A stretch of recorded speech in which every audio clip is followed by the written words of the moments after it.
Bonjour à tous, je m'appelle José de la chaîne Juris Business. Aujourd'hui, on va voir le fonctionnement de la SASU. C'est notre dernière vidéo sur la SASU. J'espère que cette petite série vous a plu. Si c'est le cas, n'oubliez pas de vous abonner, de mettre un pouce bleu et de commenter les éventuels sujets de vidéos qui peuvent vous passer par l'esprit et qu'il vous intéresserait de voir sur cette chaîne. Si c'est déjà fait, super, on passe à la vidéo. Donc c'est le fonctionnement de la SASU. Dans cette partie, concrètement, ce qu'on va faire, c'est qu'on va aborder plusieurs sujets qui sont importants. Donc c'est par exemple la clôture de l'exercice, la modification des statuts ou alors le passage en SAS, Société par Action Simplifiée. On va aussi voir une partie qui est relative à la transformation de la société ou alors à sa dissolution. Donc voilà, c'est une vidéo qui est assez complète, mais bref, passons directement au premier point qui est les opérations liées à la clôture de l'exercice social. Première chose, à la clôture de l'exercice social, le président est tenu de faire deux choses. Il doit d'une part arrêter les comptes évidemment et établir le rapport de gestion. Donc concrètement, c'est un document qui fait le point sur la situation de la société, mais aussi sur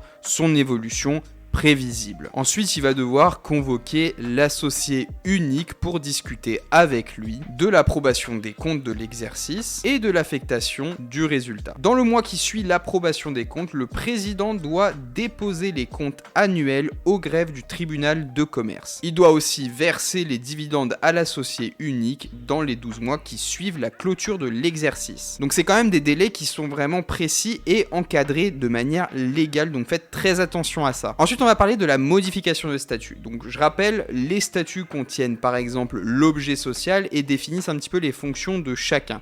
Et l'associé unique, il peut vouloir venir dire qu'il veut modifier les statuts. Il va peut-être vouloir changer l'objet social, la dénomination sociale, ou il va peut-être vouloir venir modifier le capital social. Dans ce cas-là, il va devoir faire certaines démarches. Ce type de modification va en fait nécessiter certaines démarches particulières, notamment la publication d'un avis dans un journal d'annonce légale, la mise à jour évidemment des statuts avec les nouvelles mentions, et le dépôt d'une demande de modification, mais cette fois au greffe. Ça me permet de rebondir aussi pour dire que la SASU peut devenir une SAS, donc il y a plusieurs conditions, il y a plusieurs moyens pour que la SASU devienne une SAS. À tout moment, l'associé unique il peut accueillir un ou plusieurs autres associés au sein de sa SASU. Cette entrée, elle va pouvoir se faire par la transmission d'une partie des actions de l'associé unique à un tiers, dans le cadre d'une succession ou d'une cession par exemple, ou par la création de nouvelles actions dans le cadre d'une augmentation de capital social. Évidemment, dès lors que dans la SASU il y a plusieurs associés, ça devient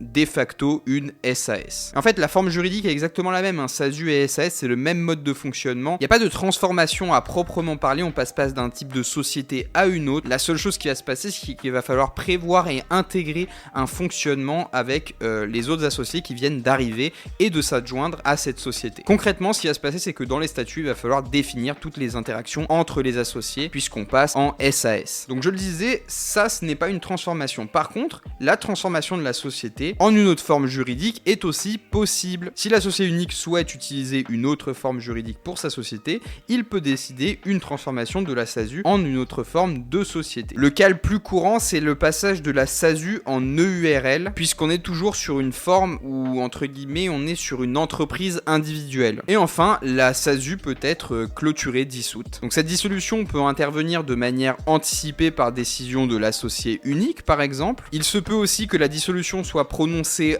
par l'arrivée au terme simplement de la société. On l'avait vu déjà, s'il y avait un terme qui était prédéfini dans les statuts, arrivé au terme, dissolution de la société. Ou alors il se peut qu'il y ait simplement eu un dépôt de bilan et qu'on décide d'arrêter la société, ou plus précisément de la dissoudre. Une fois que la société est dissoute, la liquidation de la société débute. La procédure se termine par une demande de radiation au greffe du tribunal de commerce. Donc voilà, c'est tout pour la SASU. J'espère que cette petite playlist qui était vraiment dédiée à cette forme de société vous a plu. Si c'est le cas, n'oubliez pas de vous abonner à la chaîne, de mettre un pouce bleu, et moi je vous retrouve tout de suite dans une prochaine vidéo.